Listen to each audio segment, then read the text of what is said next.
கர்த்தர் நல்லவர். இதனாலே கூட நம்மோடு கூட பேசி அவர் நம்மை ஆசீர்வதிப்பார். இந்த நிகழ்வை நீங்க எங்கிருந்து பார்த்தாலும் சரி, எந்த இடத்திலிருந்து நீங்கள் கவனித்துக் கொண்டிருந்தாலும் கர்த்தர் உங்களோடு கூட பேசுவார். நீங்கள் பாரத்தோடு உட்கார்ந்து கவனிக்கலாம், கலக்கங்களோடு உட்கார்ந்து கவனித்துக் கொண்டிருக்கலாம். நீங்க இருக்கிற இடத்தில் தேவன் உங்களை ஆசீர்வதிப்பார். ஆமென் சொல்லுவோமா? அல்லேலூயா சொல்லுங்க. அல்லேலூயா. ஆண்டவர் வார்த்தையை உங்களுக்கு சொல்வதற்கு முன்பு ஒரு வார்த்தையை ஆண்டவருக்கு சொல்லும்படி சொன்னார். அதை சொல்லி நான் உங்களுக்காக தொடர்ந்து கர்த்தர் வார்த்தையை சொல்ல போகிறேன். நீங்கள் கவனமா வசனத்தை கவனிக்கணும். ஆண்டவருடைய வார்த்தை உங்களை தேடி வரும் பொழுது நீங்க அதை எடுத்துக்கணும். யாருக்கு அவசியமோ அவர்கள் அதை ரிசீவ் பண்ணணும். நம்ம அமைதியாக இருந்துட்டோம், இல்ல எனக்கு வேண்டான்னு சொன்னா அது இன்னொரு பக்கமா அது போய்விடும். இன்னொருத்தருக்கு அதை கர்த்தர் கொடுத்து விடுவார். உங்களுக்காக தான் கர்த்தர் பேசுகிறார். கர்த்தர் உங்களை ஆசீர்வதிக்கத்தான் பேசுகிறார். அதை நீங்கள் உணர்ந்து நீங்க தான் ஆண்டவருடைய சமூகத்தில் அந்த வார்த்தையை எடுத்துக்கணும். ஆவியிலே அனலா இருக்கணும். ஆலயத்துக்குள்ள வந்துட்டோம், எல்லாத்தையும் மறந்துடணும். வேற எல்லா பிரச்சனைகள், நெருக்கம் இருக்கிறது, கஷ்டங்கள் இருக்கிறது, பாரங்கள் இருக்கிறது, உண்மைதான். ஆனால் அவ எல்லாவற்றையும் மறந்துதான் கர்த்தர் ஆராதிக்கணும். அப்பதான் கர்த்தருடைய வார்த்தை உங்களை தொட முடியும். ஆண்டவரை எதற்கு அழைத்துக் கொண்டு வந்திருக்கிறார்? உங்களை ஆசீர்வதிப்பதற்கு. நான் திரும்பவும் சொல்லுகிறேன், கர்த்தரோடு பேசுவதற்கு தான் உங்களை கொண்டு வந்திருக்கிறார். நீங்கள் கேட்க ஆயத்தமாய் இருந்தால் கர்த்தர் பேச ஆயத்தமாய் உங்களோடு கூட நின்று கொண்டிருக்கிறார். ஆமென் சொல்லுங்க. ஆமென் சொல்லுவோமா? அல்லேலூயா. சத்தமா சொல்லுங்க. ஒரு வார்த்தை உங்களுக்கு நான் கர்த்தர் சொல்லுகிறார். நீங்கள் எதிர்பார்க்க முடியாத ஒரு அற்புதம் உங்களுக்கு நடக்க போகிறது. உங்க குடும்பத்திலே நீங்க எதிர்பார்க்க முடியாத ஒரு காரியம் நடக்க போகிறது. இவ்வளவு நாட்களா நீங்கள் எதிர்பார்த்து நடக்காத ஒரு காரியத்தை கர்த்தர் உங்களுக்காக செய்து முடிக்க போகிறார். ஆமென் சொல்லணும். ஆமென் சொல்லணும். இதுவரை நடக்காத அற்புதம் நடக்கும். இதுவரை நடக்காத அதிசயங்கள் நடக்கும். இதுவரை வராத அற்புதங்கள் உங்களை தேடி வரும். ஆண்டவரை தேடி பல வருஷங்களாக நீ வடிக்கிற கண்ணீருக்கு நல்ல ஒரு பதில் வரப்போகிறது. நல்ல ஒரு அதிசயம் நடக்க போகிறது. நம்புறவங்க மாத்திரம் பெற்றுக் கொள்ளுங்க. இயேசுவின் நாமத்தினால அநேக நாட்களாய் காத்திருக்கிற காரியத்திலே ஒரு நன்மை நடக்க போகிறது. நீ எதிர்பார்த்து கொண்டிருக்கிற காரியத்திலே நீ எதிர்பார்க்க முடியாத அதிசயம் இயேசுவின் நாமத்தில் நடக்கும் என்று பரிசுத்த ஆவியானவர் சொல்லுகிறார். இந்த வார்த்தையை எங்கிருந்து கவனித்தாலும் சரி, உங்களோடு கூட ஆண்டவர் சொல்லுகிறார், நீ எதிர்பார்க்க முடியாத ஒரு அதிசயம் இயேசுவின் நாமத்தில் நடக்க போகிறது. நம்பினா பெற்றுக்கொள். இயேசுவின் நாமத்தில் எது முடியாது என்று மனுஷர்கள் சொன்னார்களோ அதை இயேசு உங்களுக்காய் செய்து முடிப்பார். நம்பினா ஆமென் சொல்லு. வாழவே முடியாத இடத்தில் நீங்கள் வாழ்ந்து காட்டுவீர்கள். வாழவே முடியாத கிராமத்தில் கர்த்தருங்களை வாழ வைப்பார். வாழ முடியாத கிராமத்தில் கர்த்தருங்களை வாழ வைப்பார். வாழ முடியாத குடும்பத்தில் கர்த்தருங்களை வாழ வைப்பார். வாழவே முடியாது என்று சொல்லி சத்துருக்கள் சொன்ன இடத்தில் கர்த்தர் உங்களை வாழ வைப்பார். இயேசுவின் நாமத்தில் பெற்றுக்கொள்ளுங்க. பெற்றுக்கொள்ளுங்க. நீ இழந்து போன எல்லாவற்றையும் இரண்டத்தனைய திருப்பிக் கொள்ளுவார். நீ எங்கே வெட்கப்படுத்தப்பட்டாயோ அதே இடத்திலே கர்த்தர் உன் தலையை உயர்த்துவார். திரும்ப உயர்வாய். நம்பினாய் பெற்றுக்கொள். இயேசுவின் நாமத்தினாலே ஆண்டவருடைய மகிமை இறங்கிக் கொண்டிருக்கிறது. உன்னை அற்பமாய் எண்ணின ஜனத்துக்கு நடுவிலே கர்த்தர் உன் தலையை உயர்த்துவார். உன்னை ஒதுக்கின ஜனத்தின் நடுவிலே கர்த்தர் இருக்கிறார் என்பதை நீ அறிந்து கொள்ளும்படி காரியங்கள் மாறுதலாய் முடியும். விசுவாசத்தோடு பெற்றுக்கொள்ளுங்களேன். இயேசுவின் நாமத்தில். இயேசுவின் நாமத்தில் நீ வெட்கப்பட்டு போவது இல்லை. நீ வெட்கப்பட்டு போவது இல்லை. இயேசுவின் நாமத்தில் கர்த்தருடைய ஆவியானவர் தீர்க்கதரிசனமாய் சொல்லுகிறார், நீ வெட்கப்பட்டு போவதில்லை. இயேசுவின் நாமத்தில் நீ எதிர்பார்க்க முடியாத அதிசயம் நடக்க போகிறது.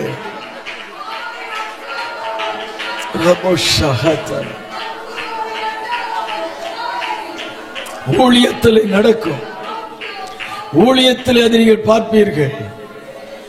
நீங்கள் எதிர்பார்க்க முடியாத ஒரு மாற்றத்தை ஊழியத்திலே பார்ப்பீர்கள். எதிர்பார்க்க முடியாத சில நபர்கள் இந்த ஆலயத்துக்குள்ளே வருவார்கள். எதிர்பார்க்க முடியாத சில குடும்பங்களை கர்த்தர் இந்த ஆலயத்துக்குள்ளே கொண்டு வருகிறார். இயேசுவின் நாமத்தினாலே நீ கூப்பிட்டு கூட வராத ஜனம் ஆலயத்தை நிரப்பும்படி கர்த்தர் செய்வார். விசுவாசித்தால் நீ அதை ரிசீவ் பண்ணு. ஆலயத்துக்கு விரோதமாய் ஜனங்கள் வருவதற்கு விரோதமாய் இருக்கிற தடைகளை இயேசுவின் நாமத்தில் உடைக்கிறார் கர்த்தர். தடைகள் உடைகிறது. பெற்றுக்கொள் இயேசுவின் நாமத்தில், பெற்றுக்கொள் இயேசுவின் நாமத்தில். என் பிரயாசங்கள் எல்லாம் வீணாய் போய்விட்டதோ என்று கேட்கிறாய். இல்லை, உன்னுடைய பிரயாசம் ஒன்றும் வீணாக போவது இல்லை. அதுக்கு பதிலாக ரெண்டு தனியான பலன் வரும். நம்பிக்கை உடைய சிறைகளே அரணுக்கு திரும்புங்கள், இரட்டிப்பான நன்மையை தருவேன்.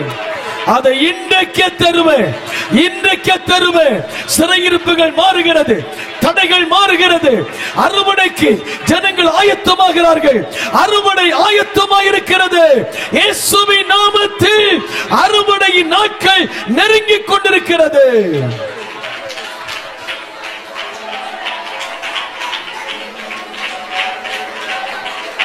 Yes Lord, yes Lord. நடக்கவே முடியாது உனக்கு நடக்கும். கர்த்தர் செய்வார். எழுதி வைத்துக்கொள். கர்த்தர் உனக்கு செய்ய போற காரியம் ஆச்சரியமா இருக்கும். இன்னைக்கு உன் கண்களுக்கு அது அற்பமாய் தோன்றலாம், நாளைக்கு அது மகிமையாய் மாறப்போகிறது. கர்த்தர் மகிமையாய் மாற்றுவார். இன்றைக்கு இருக்கிற சூழ்நிலை என்றைக்கும் நிரந்தரமாய் இருக்க போவது இல்லை. இன்றைக்கு நீ பார்க்கிற எல்லா சூழ்நிலையும் உனக்காய் கர்த்தர் மாற்றுவார். உனக்காகவே தேவன் மாற்றுவார். பெற்றுக்கொள்ளுங்க இயேசுவின் நாமத்தினாலே.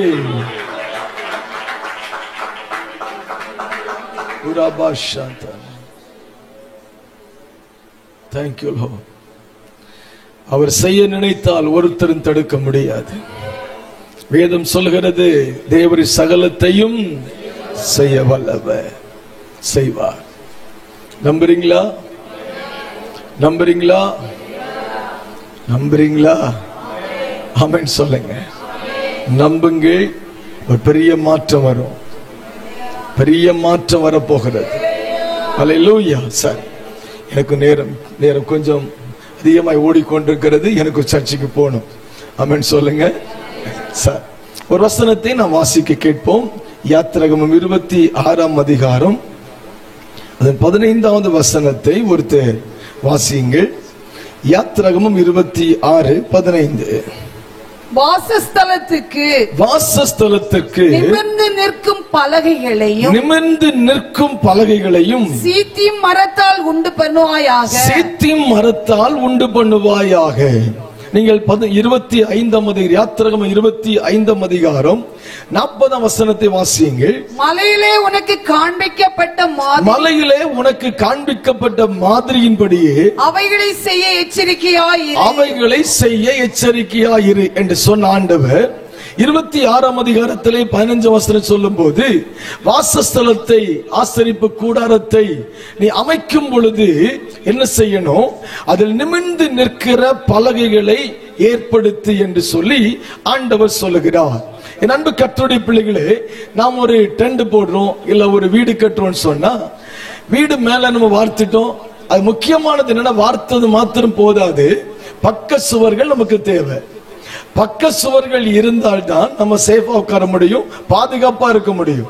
இல்லைன்னா பாதுகாப்பா இருக்க முடியாது. அப்போ ஆண்டவராகிய தேவன் வாசஸ்தலத்தை உண்டு பண்ணுவதற்கென்று மாதிரிகளை கொடுத்தார். எப்படி பண்ணணும், எப்படி செய்யணும், அது எவ்வளவு நீளம் இருக்கணும் என்று சொல்லி எல்லாமே ஆண்டவர் அழகா ப்ளூ பிரிண்ட் போட்டு கொடுத்துட்டார்.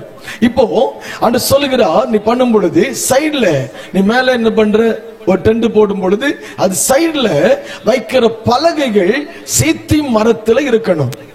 அதுவும் அது நிமிர்ந்து நிற்கிற பலகையா இருக்கணும். அந்த பலகையில எந்த குறையும் இருக்கக்கூடாது. அந்த பலகை நிமிர்ந்து நிற்கிற நேரான பலகையா இருக்கணும். அதை வச்சுதான் சைடுல மறைக்கணும் என்று சொல்லி ஆண்டவர் சொன்னார். சீத்தி மரம் மிக உறுதியான மரம்.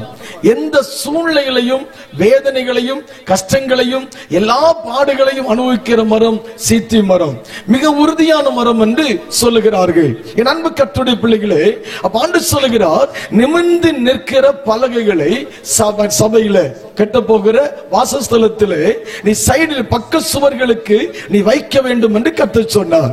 இன்றைக்கு ஆண்டவராகிய தேவன் இந்த சபைக்குள் வந்து இருக்கிற உங்களை பார்த்தும் என்னை பார்த்தும் நம்மை பார்த்து ஆண்டவர் சொல்லுகிற ஒரு வார்த்தை, இந்த வார்த்தையை தூரத்தில் கவனிக்கிற உங்களோடு ஆண்டவர் சொல்லுகிற ஒரு வார்த்தை, நீ தலை நிமிர்ந்து நடக்கணும்.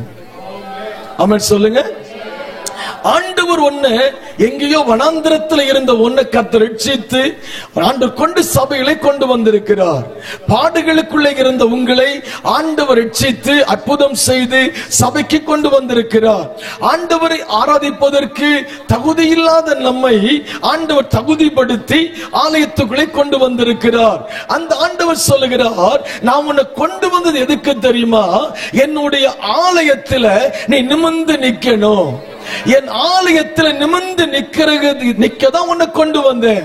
ஆனா இன்னைக்கு நிமிர்ந்து நிற்க வேண்டிய நீ நிமிர்ந்து நிக்கல. ஆலயத்திலே நிமிர்ந்து நிற்கிற ஜனங்கள் தான் ஆண்டவருக்கு அவசியம். ஆண்டவருக்கு யார் தேவை? தேவனுடைய நாமத்திற்காக நிமிர்ந்து நிற்கிற பிள்ளைகள் ஆண்டவருக்கு தேவை. ஆண்டவருடைய ஆலயத்தை யார் அலங்கரிக்க முடியும்? ஆண்டவருடைய நாமத்தின் மகிமைக்காக நிமிர்ந்து நிற்கிற ஒரு தேவ பிள்ளையாலை தான் ஆண்டவருடைய நாமத்தை மகிமைப்படுத்த முடியும் என்று ஆண்டவர் சொல்லுகிறார். அப்படியானால் இங்கு வந்திருக்கிற வார்த்தையை கவனிக்கிற உங்களை பார்த்து ஆண்டவர் தீர்க்க தரிசனமாய் சொல்லுகிறார், நீ நிமிர்ந்து நிக்கணும். ஆமென் சொல்லுங்க. பக்கத்துல பார்த்து சொல்லுங்க, நிமிர்ந்து நில்லு கர்த்தருக்காக. அல்லேலூயா சொல்லுங்க, நிமிர்ந்து நில்லு. ஆமென் சொல்லுங்க. ஆண்டவர் சொல்லும்போது நிமிர்ந்து நிற்கிற பலகைகளை உண்டு பண்ணு என்று சொன்னார். அப்படியானால் ஆண்டவருக்கு தேவை நிமிர்ந்து நிற்கிறவர்கள், பணிந்து போகிறவர்கள் அல்ல, நிமிர்ந்து நிற்கிறவர்கள். பயந்து ஓடுகிறவர்கள் அல்ல, நிமிர்ந்து நிற்கிறவர்கள். உலகத்தை பார்த்தும் உலகத்தின் காரியங்களை பார்த்தும் தேவனை மறந்து போகிறவர்கள் அல்ல, நிமிர்ந்து நிற்கிறவர்கள். என்ன வந்தாலும் ஆண்டவருக்காக நிற்கக்கூடிய ஒரு கூட்டம் ஜனத்தை ஆண்டவர் தேசத்திலே தேடிக்கொண்டிருக்கிறார். ஆண்டவரை ஆராதிக்கிற, உண்மையாய் ஆராதிக்கிற, நிமிர்ந்து நிற்கக்கூடிய ஒரு கூட்டத்தை ஆண்டவர் எதிர்பார்க்கிறார். அதை இன்றைக்கு இந்த சபைக்குள்ள எதிர்பார்த்து நிற்கிறார். ஆமென் சொல்லுங்க, சத்தமா சொல்லுங்க. நம்ம எல்லாம் யார் சொல்லுங்க, நிமிர்ந்து நிக்க வேண்டியவங்க. ஆனா எப்படி நிக்கிறோம் நம்ம இன்னைக்கு? கூறி குறுகி 4 பேருக்கு முன்ன கூட நிமிர்ந்து நிக்க முடியாத அளவுக்கு நம்ம கூனி குறுகி போய் நிக்கிறோம். சில ஆட்களை பார்த்தாலும் நம்ம எஸ்கேப் ஆயிடுவோம். அவங்க ஃபேஸ் முன்னாடி முகத்துக்கு முன்னாடி போக மாட்டோம். தூரமா பார்த்த உடனே நம்ம இன்னொரு பக்கமா திரும்பி போயிருவோம். ஏன்னா நம்முடைய வாழ்க்கையில் இருக்கிற சில பிரச்சனைகள், சில நெருக்கடிகள் நம்மை கூனி குறுகி போக செய்திருக்கிறது. குடும்பத்திலே வராத மாற்றம் வராததுனாலே மற்றவர்கள் கேட்கிற கேள்விக்கு பதில் சொல்ல முடியாதபடி கூனி குறுகி போயிருக்கிறோம். இத்தனை வருஷம் சபைக்கு போகிறாய், இவ்வளவு நாட்களை ஆண்டவரை தேடுகிறாயே, உன் புருஷன் ரட்சிக்கப்பட்டிருக்கிறாரா என்று சொல்லி கேட்கிற ஒரு வார்த்தைக்கு நம்மால் பதில் இல்லை. பதில் சொல்ல முடியாதபடி கூனி குறுகி போய் நிற்கிறோம். பிள்ளையுடைய வாழ்க்கை இப்படி இருக்கிறது. ஆண்டவரை தேடுங்கள் சொல்லுகிறாய், ஜெபம் பண்ணுகிறாய், ஏன் குடும்பத்தில் இது நடக்கவில்லை, ஏன் அற்புதங்கள் நடக்கவில்லை என்று மற்றவர்கள் கேட்கிற கேள்விகளுக்கு பதில் சொல்ல முடியாதபடி கூனி குறுகி போய் நிற்கிறீர்களா? ஆவிக்குரிய வாழ்க்கையிலே ஆண்டவருக்காக பிரகாசிக்க வேண்டும் என்று விரும்புகிறீர்கள். ஆனால் உங்களால் பிரகாசிக்க முடியவில்லை. ஆண்டவருடைய திட்டத்தை நிறைவேற்ற முடியவில்லை. ஜெபம் பண்ண வேண்டும் என்று விரும்புகிறீர்கள், ஜெபிக்க முடியவில்லை. ஆண்டவருக்காக வாழ வேண்டும் என்று விரும்புகிறீர்கள், ஆனால் வாழ முடியவில்லை. காரணம் என்ன? ஏதோ ஒரு காரியம் உன்னை கூனி குறுகி போக செய்திருக்கிறது. நிமிர்ந்து நிற்க வேண்டிய உங்க வாழ்க்கையிலே இன்னைக்கு சில பிரச்சனைகள் நிமிர முடியாமல் ஆக்கி இருக்கிறது. ஆலயத்துக்குள்ளே 18 வருஷமாய் கூனியான ஒரு பெண் இருந்தால் என்று வேதம் சொல்கிறதே. ஆண்டவரை ஆராதிக்கிறோம், அபிஷேகத்தில் நிரம்புகிறோம், ரட்சிக்கப்பட்டு சொல்லுகிறோம், ஆண்டவருக்கு காணிக்கை கொடுக்கிறோம், ஆலயத்துக்கு ஓடி வருகிறோம், எல்லா கூடுகைக்கு ஓடி வருகிறோம். ஆனால் நிமிர்ந்து நடக்க முடியாமல் கூனியாய் இருக்கிற ஆபிரகாமின் குமாரத்திகள் எத்தனை பேர்? நிமிர்ந்து நடக்க முடியாதபடி கூனியாய் வாழ்ந்து கொண்டிருக்கிற ஆபிரகாமின் குமாரர்கள் எத்தனை பேர்? ஆண்டவர் உங்களை பார்த்து சொல்லுகிறார், உன்னை நிமிர்ந்து நடக்க பண்ணும்படி நான் உன்னை தேடி வந்திருக்கிறேன். நான் உன்னை நிமிர்ந்து நடக்க பண்ண போறேன். நீ நிமிர்ந்து நடப்ப. எந்த இடத்தில் வெட்கப்படுத்தப்பட்டாயோ, எந்த இடத்துல தூக்கி எறியப்பட்டாயோ, எந்த குடும்பத்தார் உன்னை ஒதுக்கி வைத்தார்களோ, அற்பமாக எண்ணினார்களோ, எழுதி வைத்துக்கோ. உன் நிலை மாறப்போகிறது. குடும்பத்தின் சூழ்நிலைகள் மாறப்போகிறது. பிள்ளைகளின் சூழ்நிலைகள் மாறப்போகிறது. விசுவாசிக்கிறவர்கள் பெற்றுக்கொள்ளுங்கள் இயேசுவின் நாமத்தினாலே. ஹalleluya. நிச்சயமாய் மாறும். நிச்சயமாய் சூழ்நிலைகள் மாறும். நீங்கள் நிமிர்ந்து நிற்பீர்கள். ஆமென் சொல்லுங்க. ஆமென் சொல்லுங்க. லேவியராகமம் 26 அதிகாரம் 13 வசனத்தை வாசிங்கள். லேவியராகமம் 26:13. நீங்கள் எகிப்தியருக்கு அடிமைகளாய் இராதபடிக்கு நான் அவர்கள் தேசத்திலிருந்து உங்களை புறப்பட பண்ணி உங்கள் நுகத்தடிகளை முறித்து உங்களை நிமிர்ந்து நடக்க பண்ணின உங்கள் தேவனாகிய கர்த்தர். நல்ல ஒரு வார்த்தை. அடிமைத்தனத்துக்குள்ள இருந்தவன கவனிங்க. அவன் எப்படி அழகா சொல்ற பாருங்க. ஒரு நாள் அடிமைத்தனத்துக்குள்ள இருந்தீங்க, யாரும் வேண்டாம் சொல்லி ஒதுக்கப்பட்டவங்களா இருந்தீங்க. அடிமைத்தனத்துக்குள்ளேயும் பல தடைகளுக்குள்ளேயும் கட்டுகளுக்குள்ளேயும் இருந்த உங்களை நாம் என்ன செய்த? மீட்டு கொண்டு வந்தேன். மீட்டு கொண்டு வந்து எது கொண்டு வந்தேன் தெரியுமா? உன்னை தலை நிமிர்ந்து நடக்க கொண்டு வந்தேன். ஆமென் சொல்லுங்க. உன்னை தலை நிமிர்ந்து நடக்க பண்ணுகிற கர்த்தர் நான் என்பது உனக்கு தெரியாதா? ஆண்டவரை ஏற்றுக்கொண்டால் தலை குனிந்து நடக்க வேண்டுமா? ரட்சிக்கப்பட்டு விட்டால் தலை குனிந்து நடக்க வேண்டுமா? வேலை இடத்திலே அற்பமா பேசுகிறார்களே ஐயா, எல்லாரும் நான் சொல்ல போறேன். சொல்ல உங்களுக்கு ஜெபிக்க போகிறேன். முதல் காரியம் வாசிக்கலாம். சங்கீதம் 40 அதிகாரம் 12 வசனம். சங்கீதம் 40:12.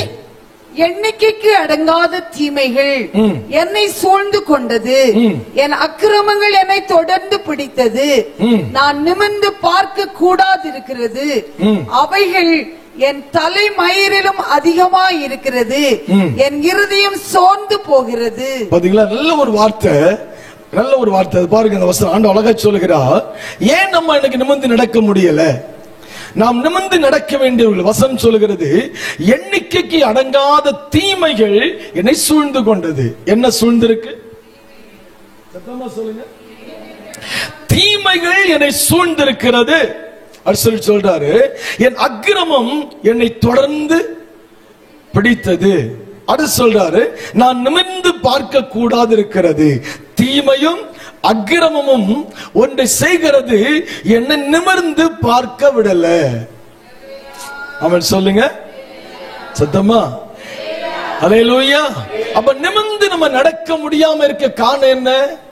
நமக்குள்ள இருக்கிற அக்கிரமங்களும் தீமைகளும் தான். அக்கிரமங்கள் நம்மை நிமிர்ந்து பார்க்க விடாது. நல்லா கவனிக்கணும்.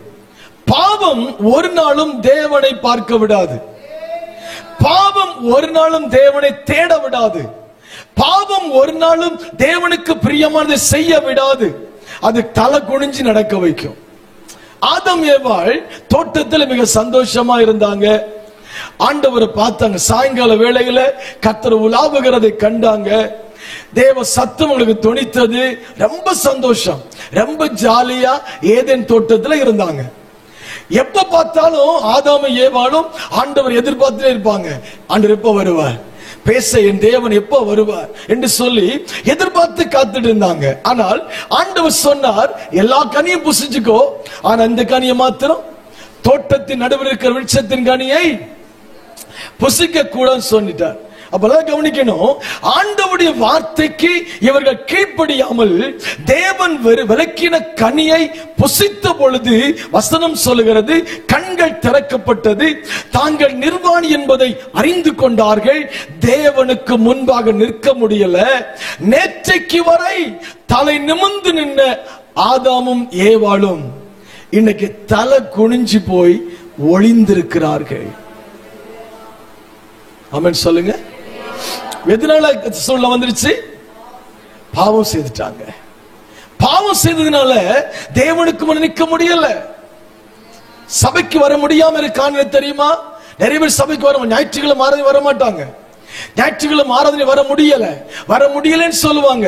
வர விரும்பின முடியல, வர நினைக்கிறேன் ஆனா முடியலன்னு சொல்லுவாங்க. ஏன் தெரியுமா? அவங்களை கட்டி இருக்கிற பாவம் அவங்களை வர விடாது. ஆமென் சொல்லுங்க. சில சூழ்நிலைகள் இருக்கும், அது வேற. சில வேலைகள் இருக்கும், சில அர்ஜென்ட் காரியம் இருக்கும். ஆனா அது எதுவாக இருந்தாலும் ஞாயிற்றுக்கிழமை தேவனுக்குரிய நாள். அது தேவனுக்கு கொடுக்க வேண்டிய நேரங்கள். அது தேவனுக்கு தான் கொடுக்கணும். வேற எந்த காரியத்து போக கூடாது. ஆமென் சொல்லுங்க. சொல்லுங்க. இப்ப நடந்தது என்ன? தவறு செய்துட்டாங்க. தவறு செய்ததுனால இப்ப தேவனுக்கு முன்னாடி நிமிர்ந்து நிற்க முடியல. அப்ப கவனிங்க, நீங்க தலை குனிஞ்சு நடக்க காரணம் என்ன? ஏன் ஆண்டவரை ஆராதிக்கிற என்னுடைய வாழ்க்கையில தலை நிமிர்ந்து நடக்க முடியல அப்படி சொல்லி ஒரு கேள்வியை நீங்க கேட்டா ஆண்டவர் சொல்லுவார், உன்னுடைய அக்கிரமமே என்று சொல்லுவார். ரட்சிக்கப்பட்டிருக்கிறாய் உண்மை, மனம் திரும்பி இருக்கிறாய் உண்மைதான். ஆனால் மனம் திரும்புதலுக்கு ஏற்ற கனி இல்லையே. நீ மனம் திரும்பி சொல்லுகிறாய், ஞானஸ்நானம் சொல்லுகிறாய், ஆண்டவரை ஆராதிக்கிறேன் என்று சொல்லுகிறாய், நல்லது. ஆனால் மனம் திரும்புதலுக்கு ஏற்ற கனி இல்லையே. மனம் திரும்பினது போல நீ வாழவில்லையே. மனம் திரும்பினது போல நீ நடக்கவில்லையே. மனம் திரும்பினது போல என் சமூகத்தை நீ தேடவில்லையே. ஆமென் சொல்லுங்க. ஆமென் சொல்லுங்க. அல்லேலூயா, அல்லேலூயா. அப்ப ஏன் தலைகுனிஞ்சு நடக்கிறோம்? அக்கிரமங்கள். மனம் திரும்பினா மனம் திரும்ப மாதிரி வாழணுங்க. சும்மா ஏதோ சபைக்கு வரேன் போறேன் இல்ல. நம்முடைய வாழ்க்கையில் இருக்கிற தடைகள் மாற்றப்படுவதற்கு நம்ம முதல்ல மனம் திரும்பணும். இன்னும் சில காரியத்தை விட்டு வெளியே வரணும். தேவன் வெறுக்கிற சில காரியத்தை விட்டு நாம் வெளியே வர முடியாம இருக்கிறதுனாலதான் இன்னும் தலைநிமிர்ந்து நடக்க முடியல. ஆண்டவரை குறை சொல்லக்கூடாது. ஆண்டவர் ஒரு நாளும் தலைகுனிய வைக்கிற தேவன் அல்ல. நீ முந்தின செய்த கிரியையை செய்யணும். ஆதியில இருந்த அன்பு எங்கே போயிற்று? ஒரு நாள் இருந்த நேசம் எங்கே போனது? ஒரு நாள் இருந்த தேவன் மேல் இருந்த பற்றுதல், அன்பு எல்லாம் எங்கே போனது? அன்று சொல்கிறார், திரும்பவா. நான் அதான் விரும்புகிறேன். நீ ஏன் தலைமுடிஞ்சு நடக்கணும்? நீ என்ன விட்டுட்ட, என்ன நீ மறந்துட்ட. என்ன மறந்ததுனால சத்துரு உன்னை தலைகுனிய வைக்கிறான். அல்லேலூயா. சத்தமா சொல்லுங்க, சத்தமா சொல்லுங்க. அல்லேலூயா. சத்தமா, இன்னும் சத்தமா. அல்லேலூயா. எரேமியா 2ஆம் அதிகாரத்தில் வசனம் படிங்க. எரேமியா 2:2 வாசிங்க. எரேமியா 2:2. ஆண்டவருடைய ஆதங்கத்தை பாருங்க. எல்லாம் பைபிள் தரீங்க. எரேமியா 2ஆம் அதிகாரம் 2ஆம் வசனம். நீ போய் எருசலேமின் செவிகள் கேட்கும்படி கூப்பிட்டு சொல்ல வேண்டியது என்னவென்றால், விதைக்கப்படாத தேசமாகிய, நல்லா கவனிக்கணும், விதைக்கப்படாத தேசமாகிய வனாந்தரத்திலே நீ என்னை பின்பற்றி வந்த, நல்ல வசந்தி கவனிங்க. வனாந்தரத்தில விதைக்கப்படாத தேசமாகிய வனாந்தரத்தில நீ என்னை பின்பற்றி வந்த உன் இளவயதின் பக்தியை, உன் இளவயதின் பக்தி, ரட்சிக்கப்பட்ட ஆரம்ப நாட்களில் உனக்கு இருந்த பக்தி, நீ வாழ்க்கைப்பட்ட போது, அபிஷேகம் பண்ணப்பட்ட போது உனக்கு இருந்த பக்தி, நேசத்தையும் நினைத்திருக்கிறேன் என்று கர்த்தர் சொல்லுகிறார். ஆமென் சொல்லுங்க. அன்று சொல்றார், ஏன் தலைமுடிஞ்சு நடக்கிற? நீ ரட்சிக்கப்பட்ட போது உனக்கு இருந்த பக்தி எனக்கு தெரியும். நீ அபிஷேகம் பண்ணப்பட்டு ஞானஸ்நானம் பெற்று எனக்குள்ள வரும்போது உனக்கு இருந்த நேசம் எனக்கு தெரியும். ஆனா இன்னைக்கு இருப்பதெல்லாம் வேஷம். அன்னைக்கு இருந்த நேசம் எனக்கு தெரியும். அன்னைக்கு இருந்த பாசம் எனக்கு தெரியும். அன்னைக்கு உனக்கு இருந்த பக்தி எனக்கு தெரியும். ஆனா சொல்றாரு, அந்த பக்தி இல்லையா இன்னைக்கு? அந்த நேசம் இல்லையா இன்னைக்கு? அந்த தேவன் இருந்த பாசம் இல்லையே? ஆண்டவரை தேடுகிற அந்த வாஞ்சை இல்லையே? ஒரு இள வயதில் ரட்சிக்கப்பட்ட ஆரம்ப நாட்களில் நீ ஆண்டவரை தேடின தேட்டத்தையும் ஓட்டத்தையும் யோசித்து பார். இன்னைக்கு அதுபடி இருக்கிறாயா? அப்படி நடக்கிறாயா? அப்படி ஆண்டவரை தேடுகிறாயா என்று சொல்லி கேட்டால் இல்லை. இள வயதில் ஆரம்ப நாட்களால் சொல்லுகிறார், இப்ப உள்ள பக்தி எனக்கு வேண்டாம். உனக்கு இருக்கிற இப்ப இருக்கிற பக்தி எனக்கு சொல்லுங்க வேண்டாம். எனக்கு அந்த பழைய பக்தி வேணும். அன்னைக்கு முன்னாடி இருந்து தெரியுமா? ஆரம்பத்தில் சர்ச்சைக்கு வரும்போது இருந்தில்ல? சொல்லுங்க. ஆரம்பத்தில் சர்ச்சைக்கு வரும்போது உங்களுக்கு ஒரு பக்தி இருந்தில்ல? என்ன வந்தாலும் கூட்டத்தை விட்டு எங்க போக மாட்டீங்க. செத்த வீடா இருந்தாலும் காலை எட்டி பார்த்துட்டு அக்கா கூட்டம் முடிஞ்சு வரைஞ்சிட்டு வருவேன். கல்யாண வீடா இருந்தாலும் போக மாட்டீங்க. எதுக்கும் சரி முதல்ல எது தேவை? ஆலயம், ஆலயம், ஆலயம், சர்ச்சு. அந்த பக்தி எப்படி தெரியுமா? அல்லேலூயா. ஒரு கணவன் மனைவிட்டு சொல்லுவாப்ல சில நேரங்கள்ல, உனக்கு முன்னமாடி பாசம் என்கிட்ட இல்ல. திடீர்னு மனைவிக்கு கணவன் மேல ரொம்ப பாசம் வந்துடும். பாசம் வந்துச்சுன்னா சொல்லுவாங்க, உங்களுக்கு எங்கிட்ட என்ன இல்ல? நீங்க சொல்லாத மாதிரி பாக்குறீங்க. உங்களுக்கு என்ன மேல பாசமே இல்ல. முன்னாடி நீங்க எப்படி இருப்பீங்க எனக்கு தெரியும். ஆனா இப்ப எனக்கு மேல உங்களுக்கு பாசம் இல்ல. அதே மாதிரி கணவன் சொல்லுவான், உனக்கு என் மேல பாசம் இல்ல. முன்னாடி வண்டி வருதுனால சாப்பாடு எடுத்து வச்சிருவேன். இப்ப நம்ம கேட்டா கூட அரை மணி நேரம் கழிச்சுதான் பயணிச்சுறேன். செல்போனை கீழே வைக்க மாட்டேங்கிற. அன்னைக்கு என்ன பார்த்துட்டு இருந்தா இன்னைக்கு யார பார்த்துட்டு இருக்கிற? சொல்ல, நீ செல்போனை பார்த்துட்டு இருக்கிற. இன்னைக்கு உனக்கு முன்ன மாதிரி பாசம் என்கிட்ட இல்ல. பிள்ளைங்க சொல்லுவாங்க, அம்மா முன்ன மாதிரி. உண்மைதானே இல்லையா? அப்போ உலகத்தில் இருக்கிற மனுஷனே எந்த பாசத்தை விரும்புறான்? ஆரம்பத்தில் உள்ள பாசம். அந்த பாசம், அந்த நேசம் தான் வேணும்னு மனுஷனே விரும்பும் பொழுது, உங்களை படைச்சு உங்களுக்காக கல்வாரி சிலுவையிலே ரத்தம் சிந்தின ஆண்டவர் உங்ககிட்ட கேட்கிற தவறா? என் பிள்ளையே, நீ ஆரம்பத்தில் இந்த பாசத்தை கொடுக்க மாட்டியா? அந்த பக்தி எனக்கு வேணுமா? அந்த பக்தியை கொடு.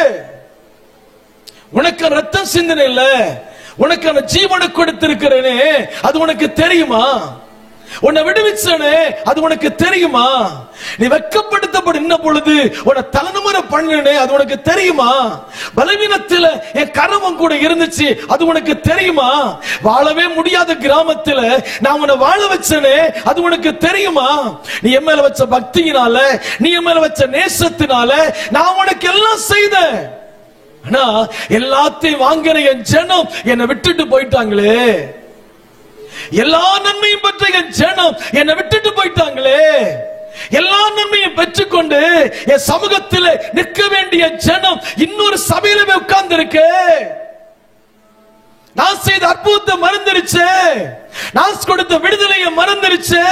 என் சமூகத்தில் இருக்க வேண்டிய என்னுடைய பிள்ளைகள் இன்னைக்கு அந்நியரின் கூடாரத்துக்குள்ளே போய் இருக்கிறதுனால தான் ஆண்டவர் சொல்லுகிறான், முந்தி இருந்த பக்தி எனக்கு வேணும். அல்லேலூயா சொல்லுங்க, அல்லேலூயா சொல்லுங்க. ஆண்டவர் கொடுத்த சபையிலே கடைசி வரை நிலைத்திருக்கிறவன் தான் பரலோகம் போக முடியும். ஆமென் சொல்லுங்க, அல்லேலூயா சொல்லுங்க.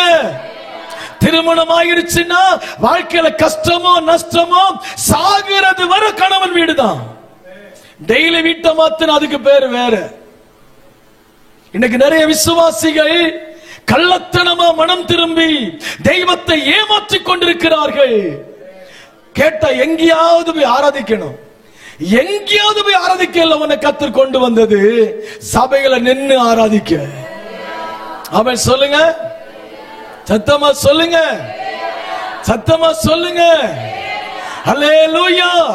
நீ எங்க இருந்தாலும், படிச்சாலும், வேலை பார்த்தாலும், தேசத்துல உயர்ந்தாலும் உன் அப்பனுக்கு வீடு உனக்கு மறக்க கூடாது.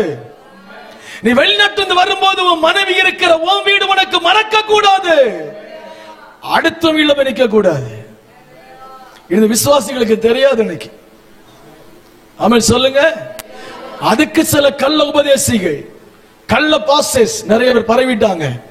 அங்க போகாத, இங்க வா, உனக்கு நாங்க தொட்டில் போட்டு ஆட்டி கொடுப்போம். அங்கே அவர் கடித்து குதறுகிறார். இங்க வந்தால் நாங்கள் தலையடை வைத்து படுக்க வைப்போம். ஆமென் சொல்லுங்க. இந்த தலைவனை உன்னை வஞ்சிக்கும் இன்னைக்கு. ஆமென் சொல்லுங்க. திட்டினாலும் அடிச்சாலும் அப்பனுக்கு வீடு அப்பனுக்கு வீடு தான். சொல்லுங்க. அப்பனுக்கு திட்டவும் அதிகாரம் உண்டு, அடிக்கவும் அதிகாரம் உண்டு. திட்டுனா நான் நிக்க மாட்டேன் சொல்றேன்னா நீ பிள்ளை இல்ல, நீ ரட்சிக்கப்பட்ட சொன்னது போய். ஏன் பேசுறதுக்கு தெரியாது. ஆமென் சொல்லுங்க. கிறிஸ்துவின் பிள்ளைகள் சபைக்குள்ள நிற்பாங்க, பேலியாளின் பிள்ளைகள் சபைக்குள்ள நிற்க மாட்டாங்க. கிறிஸ்துவின் பிள்ளைகள் எந்த சூழ்நிலை வந்தாலும் கர்த்தர் ரட்சித்துக் கொண்டு சபைக்குள்ள நிலைத்திருந்து கனி கொடுப்பார்கள். பேலியாளின் மக்களை பிடிச்சு உட்கார வச்சாலும் அது உட்காராது. வீட்டுக்குள்ள பிரியாணி இருக்கும், பக்கத்து வீட்டுல இலக்கறி கஞ்சி குடிக்க போகும். இங்க கோழி பிரியாணி, மட்டன் பிரியாணி. ஆனா தின்னு தின்னு மூக்கோழி வெளியே வந்துருச்சு. இப்போ இதெல்லாம் விட்டுட்டு கஞ்சி குடிக்க உட்கார்ந்துருக்கு. அல்ல சொல்லுங்க, சத்தமா சொல்லுங்க. கொஞ்ச நாள் கஞ்சி குடிக்கட்டு, அதுக்கு சுகர் வந்தோட திரும்பி வந்துருவாங்க. ஹலோ சொல்லுங்க, சத்தமா சொல்லுங்க. சபையை மறக்க கூடாது, கர்த்தர் கொடுத்த ஆலயத்தை மறக்க கூடாது. இருக்கிற உங்களுக்கும் ஆண்டவர் பேசுறார். கர்த்தர் கொடுத்த ஆலயத்தில் நிலைச்சு நெல்லு. இயேசு சீக்கிரம் வரப்போகிறார். கள்ள தீர்க்கதரிசிகளுக்கு எச்சரிக்கை ஆயிரு. குறை சொல்லுகிற ஒரு ஊழியக்கார வீட்டுல வந்தா வீளை ஏத்தி காணிக்க கொடுக்காத. ஒரு சபைக்கு போகிற விசுவாசிய தேடி இன்னொரு பாஸ்டர் வந்து என் சபைக்கு வான்னு சொல்லி கூப்பிடுறான்னா அவன் கள்ள தீர்க்கதரிசி. வீட்டுல ஏத்தாத. இயேசுவின் நாமத்தை சொல்லி மறுதலிக்கிற கூட்டங்களுக்கு ஜாக்கிரதையாயிரு. இயேசு வரப்போகிறார். அவர் நம்முடைய கிரியைக்கு ஏற்ற பலன் இயேசுவோடு வருகிறது. ஆமென் சொல்லுங்க. சபையில இல்லாதவன் தேவ ராஜ்யத்தில் இல்லை. ஆமென் சொல்லணும், சத்தமா சொல்லுங்க. இடரல் வருவது நல்லது, ஆனால் அது எவன் மூலம் வருகிறது அவர்களுக்கு ஐயோ. இயேசு சொன்னார், சபைக்குள்ள நிலைச்சு நெல்லு, அக்கிரமத்திலிருந்து வெளியே வந்துரு. எப்போ தப்பு வருதோ நல்லா கவனிக்கணும். சபையை விட்டு ஒண்ணு ஓடுது அப்படின்னா அங்க பாவம் வந்துருச்சுன்னு அர்த்தம். அதுக்கு 1000 காரணம் சொல்லுவாங்க. ஆமென் சொல்லுங்க. என்ன குத்தி பேசிட்டாரு, என்ன பேசிட்டாரு, சத்தமா நான் உங்களை சொல்லல. அவர் என்ன செய்தாரு, நேத்தைக்கு அந்த அக்கா வீட்டுக்கு அவர் போனார் பாஸ்டர் வீடு சந்திக்க. நான் நினைச்சேன் அவர் 10 நிமிஷம் கூட உட்கார்ந்து பேசிட்டு தான் இருந்தாரு. அப்பவே எனக்கு தெரியும் அவ என்னமோ சொல்லி கொடுத்துட்டா. அதனாலதான் ஞாயிற்றுக்கிழமை அவர் வந்து வெட்டு வெட்டு வெட்டுன்னு வெட்டுறாரு. இவருக்கு சபையில் நம்ம இருக்கணுமா? எப்படி பிசாசு கொண்டு போறா? ஆனா அங்க போய் ஒண்ணுமே பேசிக்க மாட்டாங்க. குற்றம் செய்த நெஞ்சு என்ன செய்து குறுகுறுக்கும். சபை என்பது வீடு, சொந்த வீடு. சொந்த வீடு அல்ல. கவனிங்க, நீங்க விருந்து விட்டு போறீங்க, அங்க போய் எவ்வளவு நிப்பீங்க? எத்தனை நாள் தங்க முடியும் சொல்லுங்க பார்க்கலாம். அக்கா விட்டு போறீங்க, அக்காவில் எத்தனை நாள் தங்க முடியும்? முதல் நாள் அக்கா பிரியாணி போடுவா, அடுத்த நாள் என்ன பண்ணுவா, மீன் வாங்கி கொடுப்பா, 3வது நாள்ல பயிரை போட்டு கஞ்சி காய்ச்சி கொடுப்பா. இதெல்லாம் எதுக்கு அடையாளம்னா, நீ போறியா இல்லையா?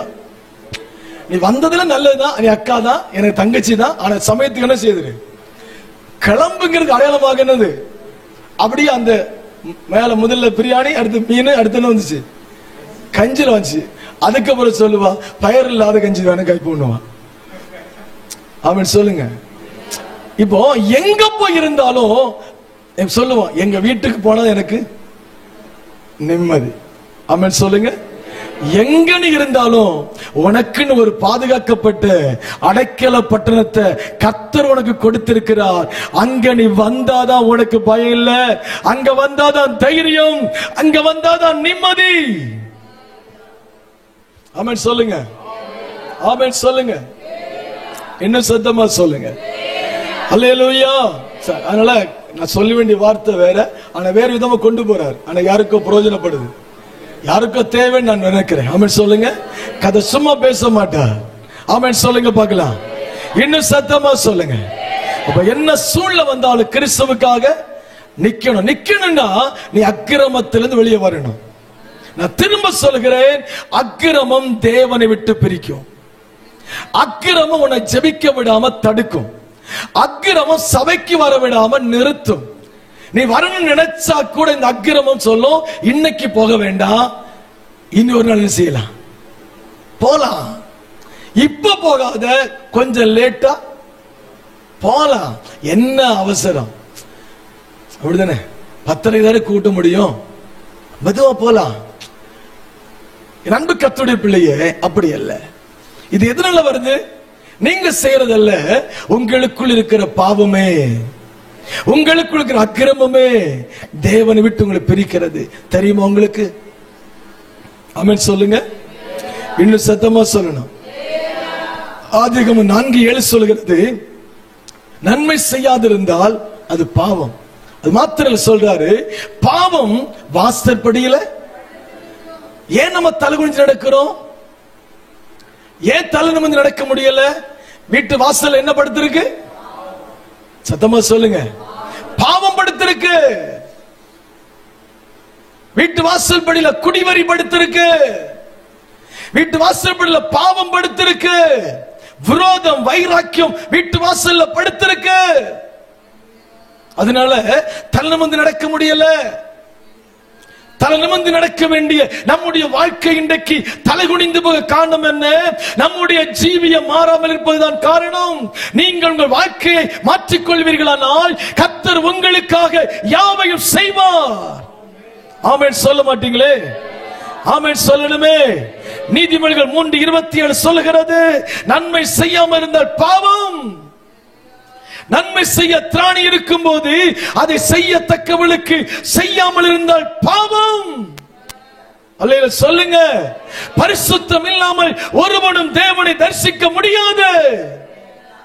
பாவத்தோடு தேவனை தேட முடியாது. பாவத்தோடு தேவ தரிசனத்தை காண முடியாது. பாவத்தோடு தேவ திட்டத்துக்குள் வர முடியாது. பாவத்தோடு எழுப்புதலுக்கு வர முடியாது. ஆண்டவர் சொல்லுகிறார், பாவத்தை உதறிவிட்டு என்கிட்ட ஓடி வா. உதறி தள்ளிட்டு எழும்பு, எழும்பு சீயோனே, எழும்பு. பாவத்தை உதறி தள்ளு, தூசி உதறி தள்ளு. உதறி தள்ளிவிட்டு நீ எழும்பு என்று கர்த்தர் சொல்லுகிறார். ஆமென் சொல்லுங்க. அல்லேலூயா.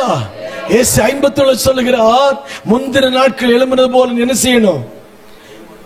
சொல்லுங்க, சொல்லுங்க. முந்தின நாட்கள்ல வாசிங்க அந்த வசனத்தை. முந்தின நாட்கள் எழும்பினது போல நீ எழும்பு. ஏசாயா 51க்கு வாங்க. 9 வசனம் படிங்க. 9. எழும்பு எழும்பு, பலன் கொள், பலன் கொள். கர்த்தரின் புயமே, கர்த்தரின் புயமே, முந்தின நாட்களிலும், முந்தின நாட்களிலும், பூர்வ தலைமுறைகளிலும், பூர்வ தலைமுறைகளிலும் எழும்பினபடி எழும்பினபடி எழும்பு. ஆமென் சொல்லுங்க. முந்தின நாட்கள் எழும்பினது போல எழும்பு என்று கர்த்தர் சொல்லுகிறார். பாவத்தை உதறிவிட்டு எழும்பி வாங்க. அலங்கார வஸ்திரத்தை தரித்து தேவ சமூகத்தில் நில்லுங்க. ஆண்டவர் உங்களை ஆசீர்வதிப்பார். ஆமென் சொல்லுங்க பார்க்கலாம். சத்தமா சொல்லுங்க. அல்லேலூயா. பாவம் நம்மை நிமிர்ந்து நிற்க விடாது, நம்ம குனிய வைக்கும். இரண்டாவது, பெருமை நம்ம நிமிர்ந்து நிற்க விடாது. என்ன சொல்லுங்க? பெருமை. சத்தமா சொல்லுங்க, சத்தமா சொல்லுங்க. தானியேல் 4:30 படிங்க. நல்ல நல்ல மனுஷன், ஆனா பெருமைனால எல்லாம் முடிஞ்சு போச்சு. நான் கட்டின மகா பாபிலோன், அவ்வளவுதான், கதை முடிஞ்சு போச்சு. நிமிர்ந்து நின்ன மனுஷன் மாட்டை போல புல்ல தின்னா. தலை நிமிர்ந்து நிற்க வேண்டியவன் தலை குனிஞ்சு போயிட்டான். காரணம் பெருமை. ஆமென் சொல்லுங்க. ஒரு நாள் நமக்கு என்ன வரக்கூடாது? பெருமையான எண்ணம் வரவே கூடாது. தேவன் எதிர்க்கிற ஒரு பெரிய பாவம் பெருமை. தேவனை எதிரியா மாறிடுவார். அல்லேலூயா. மூணாவது, கடன். சத்தமா சொல்லுங்க, சத்தமா சொல்லுங்க. நம்மளை தலைமுந்து நிக்க விடாததுக்கு எனக்கு என்ன காரணம்? கடன். இன்னைக்கு நான் அதுக்கு தான் ஜெபிக்க போறேன். அவன் சொல்லுங்க, இந்த கடன் நம்ம நிமிர்ந்து நிக்க விடாது, எல்லா இடத்திலும் தலை குனிஞ்சு நடக்க வைக்கும். ஆனா அதை விட பெரிய பெரிய பிரச்சனை பண்றவங்க ஊர்ல இருப்பாங்க, அவங்களுக்கு நல்ல பேர் இருக்கும். ஆனா கடன் மாத்திரம் வந்துச்சுன்னா அதை சொல்லி நடக்கிறதுக்கு ஆட்கள் நிறைய இருப்பாங்க. அன்பு கர்த்தருடைய பிள்ளைகளே, கடன் பிரச்சனைகளை மாற்ற இயேசுவால முடியும். ஆமென் சொல்லுங்க, ஆமென் சொல்லுங்க. யார் என்ன சொன்னாலும் ஒரு நாள் கடன் மாறும், ஒரு நாள் பிரச்சனைகள் மாறும். உன்னை யாரு ஒதுக்கி வச்சாலும் ஒரு நாள் ஒரு சூழ்நிலை மாறும். நீ தலை நிமிர்ந்து நிப்ப, அன்னைக்கு சத்துருக்கள் வெட்கப்படுவார்கள். ஆமென் சத்தமா சொல்லுங்களே, ஆமென் சத்தமா சொல்லுங்களே. அல்லேலூயா சொல்லணும். எல்லா தடைகளையும் கத்த உடைப்பார். நீ கர்த்தருக்கு உண்மையாயிரு. அக்கிரமம் நிமிர்ந்து நிற்க விடாது, பெருமை நிமிர்ந்து நிற்க விடாது. மூன்றாவது, கடன் பிரச்சனைகள் உன்னை நிமிர்ந்து நிற்க விடாது, ஒழிக்க வைக்கும், ஓட வைக்கும். யாருக்கு முன்னாடியும் தலை நிமிர்ந்து நிற்க விடாதபடி உன்னை அடிமைப்படுத்தி போடுகிற ஒன்று கடன். இந்த பிசாசு வீடு தேடி வந்து கொடுக்கிறான் தெரியுமா? எப்படி வாரா?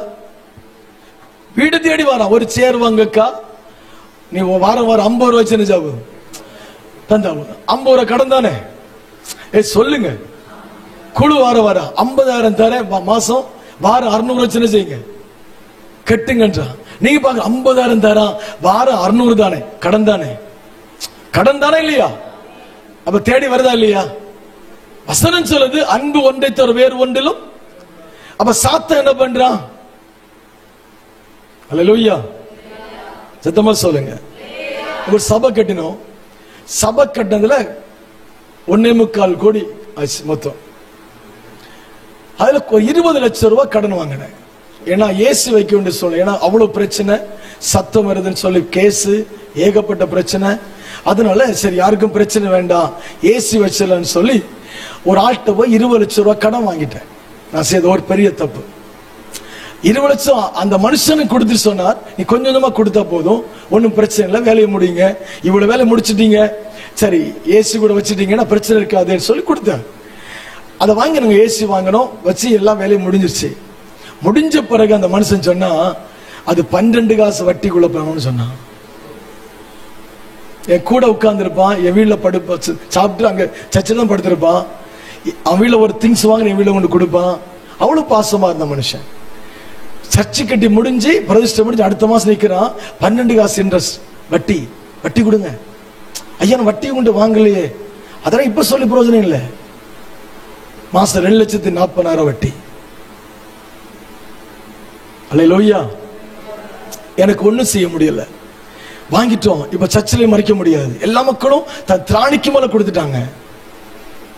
அந்த பிரச்சனை 20 லட்சம் ரூபாய் பிரச்சனை என் வாழ்க்கையை அழிச்சிருச்சு, ஊழியத்தையும் அழிச்சிருச்சு. அவருக்கு மாத்திரம் கொடுத்த 80 லட்சம். அல்லேலூயா, ஆமென் சொல்லுங்க. நான் வீடு கட்டி எனக்கு கடன் வரல, சர்ச்சை கட்டி கடன் வந்துச்சு. எனக்கு பரிசுத்தவான்கள் எல்லாம் பேசி நடக்கிறது எனக்கு கதைதான். ரஜினிகுமார் ஊழியம் போச்சு, கடன் கடன்.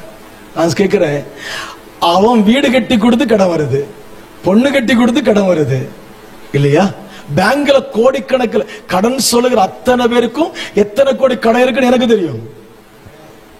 ஆனா யார்ட்டு நான் சொல்றது கிடையாது. நமக்கு என்ன வேலை? அவன் கடன் அவன் தீக்க போறான், நானே தீக்க போறேன். ஆமென் சொல்லுங்க. அல்லேலூயா. அந்த அளவுக்கு கேவலப்படுத்தினாங்க, இன்னைக்கு கேவலப்படுத்துறாங்க. சர்ச்சு மக்களை போய் பார்த்து சொல்றாங்க கடன், அதனால போகாதுங்க. ஊழியக்காரங்க ஒரு விசுவாசம் சொன்னா எனக்கு வருத்தமே வராது. ஊழியக்காரங்க வீடுடா போய் நல்ல ஒர்க் பண்றாங்க. சர்ச்சு மக்கள் சொல்லுவாங்க, இந்த ஊழியக்காரர் வந்து இப்படி பேசினா, இந்த பாஸ்டர் வந்து இப்படி பேசினா எப்படி இருக்கும்? அல்லேலூயா. நான் சொன்னேன், அது அவருடைய ஊழியம், அவர் செய்யட்டும். சொல்லுங்க, அது அவருக்கு ஊழியம். 4 பேரை குறை சொல்லி 10 ரூபாய் கிடைக்கும் சாய் குடிக்கலான்னு வருவாரு, அது அவருக்கு ஊழியம். விட்டுரு, நீ பதில் சொல்ல போகாத. இல்ல பாஸ்டர் எனக்கு அப்படி கோவம் வந்துச்சு பாஸ்டர், உனக்கு கோவம் வந்ததா, அதான் பாவம். அமைதியா போ, நிச்சயம் சபை விடுவிக்கப்படும். நிச்சய சபை அநேகருக்கு உதவி செய்யும்.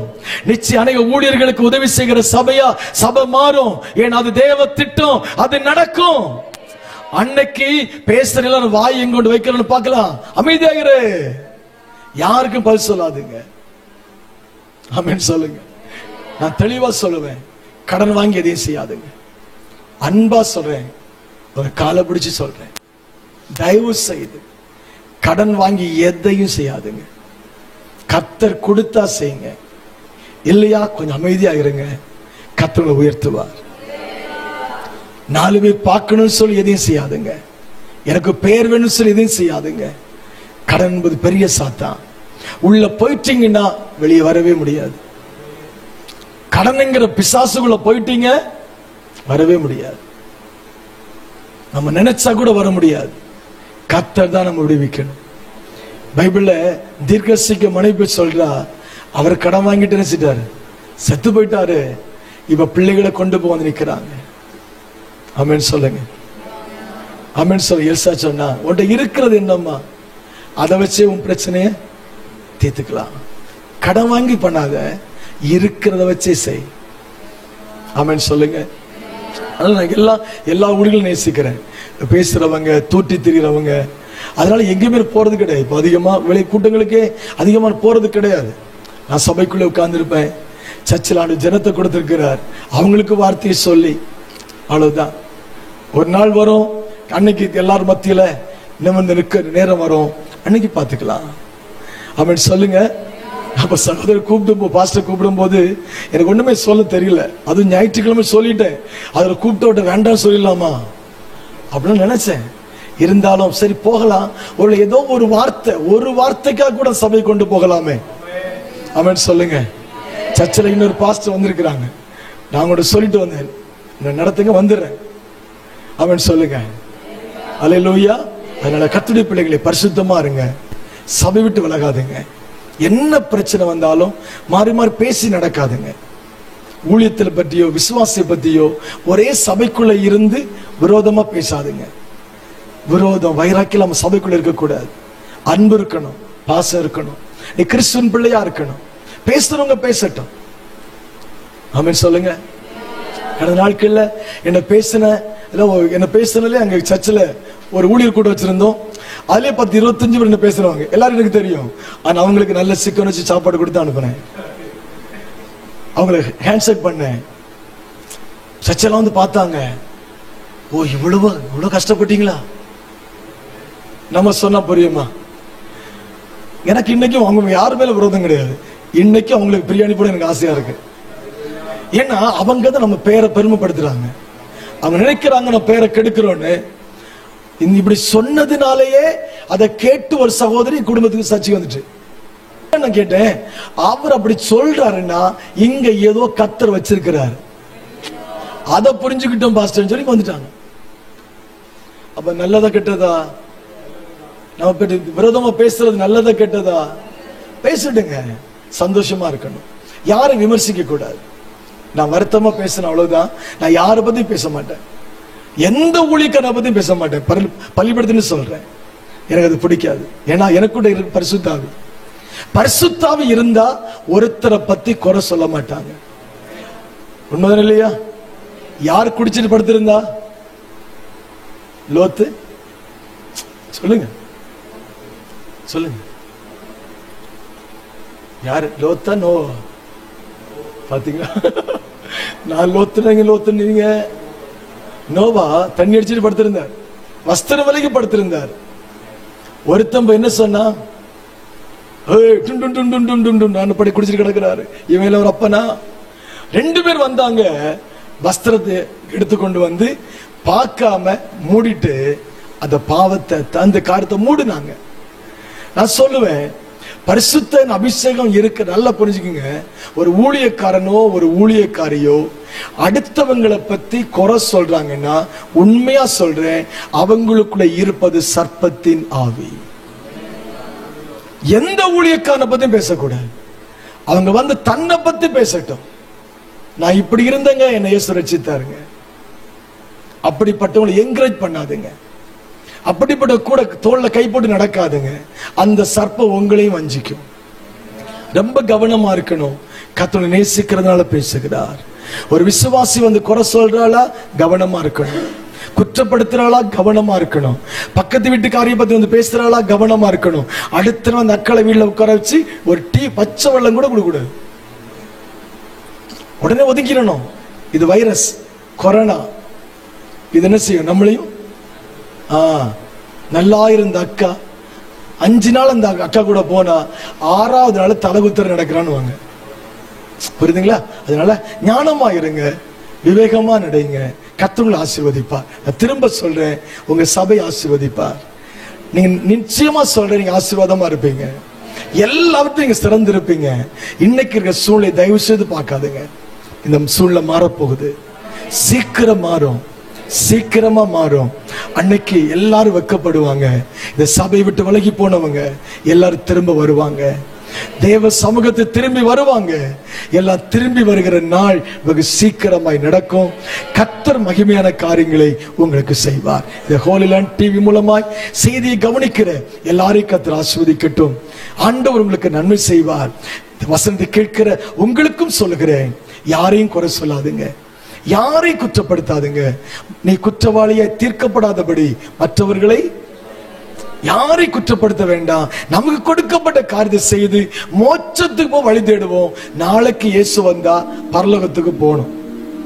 ஆமென் சொல்லுங்க. எப்ப என்ன நடக்கும்னு தெரியாது. எப்ப பூமி அதிர்ச்சி வரும்னு தெரியாது. எப்ப மேல இருக்கிற எல்லாம் கீழே கலந்து விழும்னு தெரியாது. எப்ப சாக போற நமக்கு தெரியாது. இருக்கிற கொஞ்ச காலம் எல்லார்ட்டையும் அன்பா இருங்க, எல்லார்ட்டையும் பட்சமா இருங்க. கர்த்தர் உங்களை ஆசீர்வதிப்பார். ஆமென். இளங்கோமா ஒரு நிமிஷம் ஜெபித்து முடிக்க போகிறேன். எழுந்திருக்கலாம், எல்லாரும் எழுந்திருக்கலாமா? எந்த சூழ்நிலையும் அவர் அன்பினின்று என்னை பாட்டு பாடு, கைகளை தட்டி. எந்த சூழ்நிலையும் அவர் அன்பினின்று என்னை பிரிக்காது காத்துக் கொள்வார். என்னை நம்பியவர் தந்த பொறுப்பதனை அவர் வருவரை காத்துக் கொள்வேன். என்னை நம்பியவர் தந்த பொறுப்பதனை அவர் வருவரை காத்துக் கொள்வேன். பரமானந்தமே இருமாபெரும் பாக்கியமே. இந்த பாதளத்தில் சொந்தக்காரவர் என்ற உள்ளத்தில் சொந்தமானா. இந்த பாதளத்தில் சொந்தக்காரவர் என்ற உள்ளத்தில் சொந்தமானா. சின்னம் சிலுவையில் என்னை முகைத்து விட்டார், போயிலும் கழித்து விட்டார். சின்ன சூழ்நிலையும் என்னை முகைத்து விட்டார், போயிலும் கண்டு விட்டார். என்னை நம்பியவர் அந்த பொறுப்பதனை அவர் வருவரை காத்துக் கொள்வேன். என்னை நம்பியவர் ஒரு பலரை அவர் வருவரை காத்துக் கொள்வேன். ஆனந்தமே பரமானந்தமே இது மாபெரும் பாக்கியமே. இந்த பாதளத்தில் சொந்தக்காரவர் இந்த உள்ளத்தில் சொந்தமானார். இந்த பாதளத்தில் சொந்தக்காரவர் இந்த உள்ளத்தில் சொந்தமானார். வரும் நாளில் என்னை காலம் அசைத்து அன்பாய் கூப்பிட்டு சேர்த்துள்ளார். வரும் நாளில் கல்வி சுத்திகரிக்க காலம் அசைத்து அன்பாய் கூப்பிட்டு சேர்த்துள்ளார். கத்துக்கள்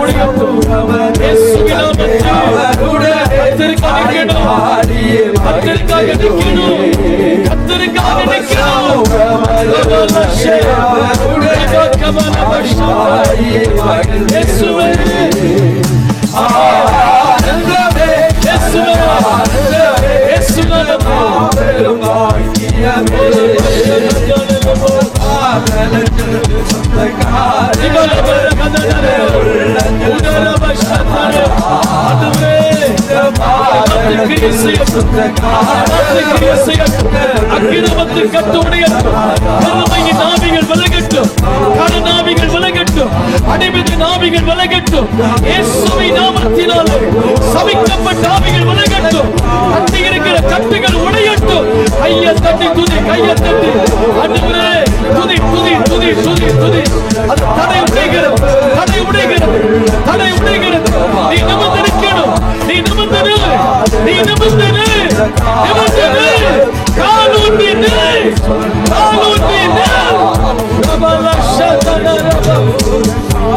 எல்லா சூழ்நிலைகளும் மாறும், எல்லா நெருக்கடிகளும் மாறும், எல்லா அவமானங்களும் மாறும், எல்லா பரிகாசங்களும் மாறும், எல்லா தடைகளும் உடைக்கப்படும். இயேசுவே சபை ஆசீர்வதியும், உம்முடைய மகிமை வெளிப்படுவதாக. கோலின் டிவி ஆசீர்வதியும்.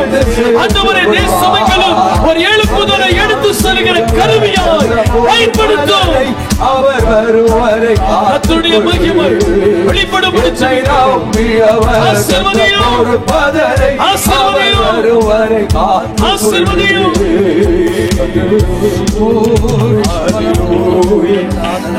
ஆண்டவரே நம்ம நாமல தாலகனம்